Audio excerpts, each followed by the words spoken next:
After being married for more than a decade, wife discovers husband's real identity. Audrey Phillips lost her husband and found herself trapped in grief. Without him, she had no idea what to do next. When she got around to cleaning out his things, a mystery was unearthed. Among her husband's personal belongings, Audrey learned that her husband's life wasn't as it seemed. Audrey thought she and her husband had an honest marriage, but what she discovered proved how wrong she was. Before we begin, make sure to smash that like button, subscribe to our channel, and click the notification bell for more amazing videos. In 2015, Audrey Phillips faced an uncertain future. Her husband, Glynn, passed away after 64 years of marriage. With children, grandchildren, and great-grandchildren running around, Glynn had left behind quite the legacy. But during her grieving, Audrey learned that Glynn had left behind an even bigger part of himself. Glynn Phillips was a civil engineer who always made time for his family. Parkinson's disease ultimately took his life when he was 83. Despite the pain and heartbreak that came with his death, Audrey never regretted marrying him. But with his death came the chores of cleaning up. What to keep? What to toss away? Glynn's personal artifacts needed to be looked over. But it didn't happen right away. In fact, Audrey found it so difficult to even attempt to erase little pieces of her husband from her life that it took 3 years for her to start. And it was during this cleaning that Audrey discovered secretive paperwork. Audrey knew her husband liked to relax in his study and write, but the documents she found weren't penned by her husband's hand. They were written by a man she'd never heard of before. One discussed the results of a memory test for the mysterious individual. Whoever it was apparently had a photographic memory. Why would her husband have kept this? Glynn wasn't someone who held on to secrets. He had been private, but that didn't explain the paperwork. She looked through it more and more. What sounded like the plot of a government thriller was apparently very real moments in Glynn's life. Audrey realized Glynn's life had been in danger far earlier than his Parkinson's diagnosis. Another document was a letter about an individual with an unknown name. By reading it through, Audrey learned that a young boy had been pulled out of school. But how this boy and her husband were connected, she had no clue. Maybe the boy was an old friend of Glynn's from his youth, though Audrey didn't really believe that. Audrey Phillips found a final document that left her puzzled. A note with a telephone number was attached to it. At the top of the paper was Operation 20. Audrey was stumped. Glynn had never shared this information or anything related to it with her before his death. His secret was only getting bigger. Audrey turned to the telephone number. She attempted to dial the number, but no one answered. It wasn't that much of a surprise.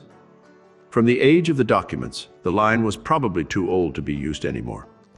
But then she received a call back. A man spoke on the other end. He revealed he had a connection to her husband. But what he had to say, he insisted, had to be said in person. By the next day, Audrey found herself in the company of the older stranger. He told the widow that Glynn had lived a double life, one she knew nothing about.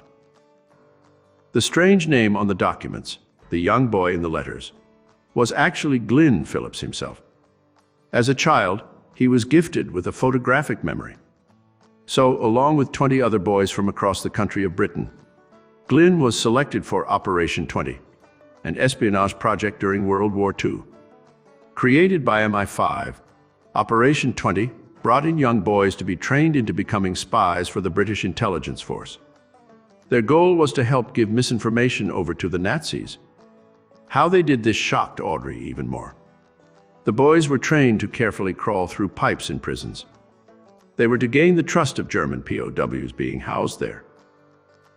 The training for the operation was a strenuous undertaking for the young recruits. Attendance at a gym was mandatory in the beginning. Glynn Phillips needed to learn life-saving self-defense techniques. As he would face something similar, Glynn and the other boys were also trained to crawl into a concrete pipe, entering it forward and leaving it backward. But before returning to the pipes for an escape, the boys needed to secure secrets from the prisoners. The risk of danger was high, but with many of the boys bored of school, they sought out these kinds of adventures. Glyn Phillips didn't get to become a recruit all of a sudden. Audrey learned he needed permission. Glyn Phillips' father knew of the clandestine operation, as he was the one who needed to give him I-5 permission. Once he did, Glyn was officially part of Operation 20. The old stranger had been one of her husband's fellow recruits, and the story he told sounded like something from out of an old spy movie. The head of Operation 20 was a British intelligence forces captain. A name was never given, but it was his job to describe the next mission. Once WWLL ended, the captain had a new assignment for Glyn. By this time, Audrey's husband had grown up into a young adult. Crawling through pipes was child's play. This time, Glyn and his fellow agents had to capture 2 spies. It needed to be an incredibly careful mission. The right individuals had to be apprehended, and their locations needed to be noted. All of this would have bewildered any one of Glyn's future children, grandchildren, and so on. How did Audrey handle this? Not so surprisingly, Audrey felt slightly hurt from the double life her husband hid from her. Though keeping it from her was actually Glyn's way of protecting her, she felt it should have been him who told this secret. Especially when Audrey learned that her husband's clandestine spy work continued into the early years of their marriage. A few weeks after they wed, Audrey remembered how he disappeared for a weekend. Her husband had been on one of his final missions, and it was a dangerous one. Glyn and another spy carried out an operation to save an intelligence forces man on an incoming gunboat. It was a success in the end, but there was one last surprise in store for Audrey. The visiting stranger gifted Audrey with a handwritten note by her husband. It was to be given to her upon his death. He wrote of his regrets about lying, but also of his faithful love for her. Despite living a simple life together, Glyn left behind a check with all the money he secured while as a spy. It was more than Audrey knew what to do with. Audrey Phillips took the money and donated it all to a veterans relief charity. From the paperwork she discovered, she published her husband's memoir. In the memoir, titled Operation 20 and Me, Did I Have a Choice? Audrey raises the question, is spying for your country worth risking your family's trust? It's a good question, and one that a young boy named Michael Rosenberg had to ask himself when his parents were accused of the greatest crime one could face: treason. To this day, Michael remembers the single event that ended his childhood. He was at home listening to the Lone Ranger on the radio, when all of a sudden, the door to the apartment burst open and a posse of goons rushed in. In a matter of seconds, the 1950 radio program turned to static. The police rushed into the living room, and Michael Rosenberg's childhood was unceremoniously ended. You see, his parents, Julius and Ethel Rosenberg, were accused of being Russian spies in the early days of the Cold War. Back then, everyone was a suspect. Your boss, your neighbor, even your best friend were feared as traitors in disguise. This paranoia was palpable, but not to everyone. As far as Michael and Robert knew, their parents were happy, normal people who drank coffee in the morning and listened to the radio in the evenings. Nothing about them said Soviet spy. But the government didn't agree. Julius and Ethel were indicted for 11 acts of espionage, and though they pleaded not guilty, they eventually found themselves strapped into the infamous electric chair in the summer of 1953. Whether they were truly guilty of their said crimes didn't matter. As soon as the possibility of Russian spies in New York was established, most of the public's minds were made up. Julius and Ethel were guilty, yes, but so were the 2 people closest to them. Michael and Robert's only crime was that of association. It was almost like being Osama bin Laden's kids here after September 11th, Robert claimed. No one, not even their own relatives, wanted to take the boys in. At 7 and 3 years old, they were on their own. So the boys were taken to the Hebrew Children's Home in the Bronx as a last resort. Essentially an orphanage, it was a far cry from the coffee-scented apartment they knew. The only glimmer of hope the boys had was the orphanage's mailbox. Every so often, Michael and Robert would receive letters from their parents in prison. "I'm sure that it won't be long before you'll get used to your new home," Julius wrote Michael during the boy's time in the orphanage. "Darling, don't worry about a thing." But Michael had a lot to worry about. With his parents in Sing Sing prison and the news blasting condemning theories about his family every day, the next 3 years were filled with unsatisfying letters, glares from suspicious neighbors, and one unanswerable question. Whenever they visited their parents in prison, the boys asked the same question: "Are you really innocent?" The Rosenbergs told them what they told everyone else: yes. This assertion didn't mean much then, however, and the boys always left the prison very much alone. But they wouldn't be alone for long. Despite becoming social pariahs that even their own relatives avoided, the boys unknowingly had a small group of supporters on their side, and it wasn't long before these supporters made themselves known. Abel Maripal, a public school English teacher and poet, was at a party in W.E.B. Du Bois' home when he saw Michael and Robert. He and his wife, Anne, obviously knew about the Rosenbergs, but unlike most people, they didn't see them as traitors. While many lived in fear of the Rosenbergs, others felt that the trial was just an easy way for the government to discourage progressive thinking and stoke the Red Scare. As one of this theory's biggest supporters, Abel had a pretty big secret himself. Aside from being the poet-songwriter behind one of the century's biggest songs, Strange Fruit by Billie Holiday, Abel had another secret about his past that he chose to keep under wraps, and for good reason.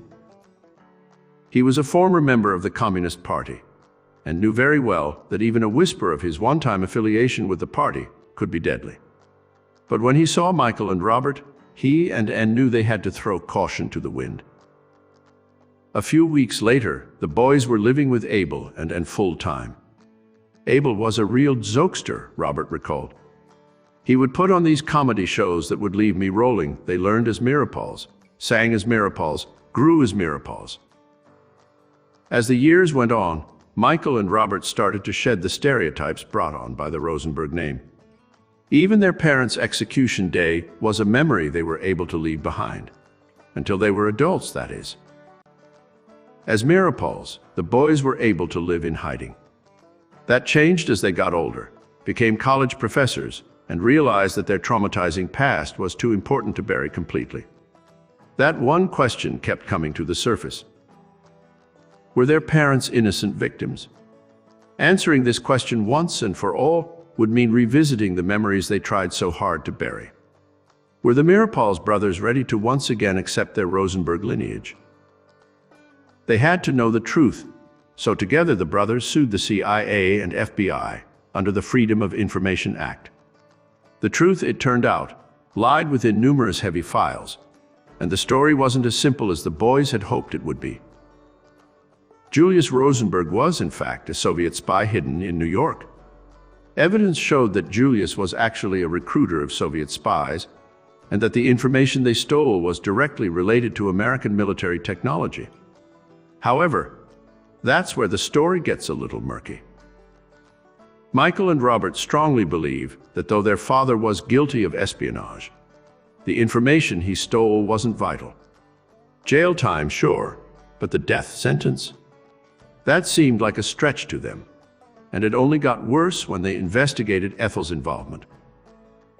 The brothers don't believe that Ethel did any spying or information passing at all, and that the extent of her involvement was knowing small details about her husband's job. The reason Ethel was also implicated went down to her own family. Ethel's brother, David Greenglass, was an atomic spy for the Soviet Union who worked on the Manhattan Project. He was arrested along with Julius and Ethel, and he eventually claimed that Ethel typed up her husband's notes, all but cementing his own sister's fate. Greenglass was never put to death, and decades later he took back the claims he made against the Rosenbergs. The damage was already done, but Michael and Robert are determined to reverse some of the damage, even if it won't bring their parents back. So in 2015, after years of trying to be heard, Michael and Robert called on President Obama to formally exonerate their mother of all charges. Her conviction and execution was wrong, they claim, and they have some pretty impressive people on their side. In 2017, Senator Elizabeth Warren requested the White House to formally pardon Ethel Rosenberg. For now, the Rosenbergs are still villains in American history books. But who knows what could unfold? After all, Michael and Robert have seen stranger things happen before. Please feel free to share with your friends.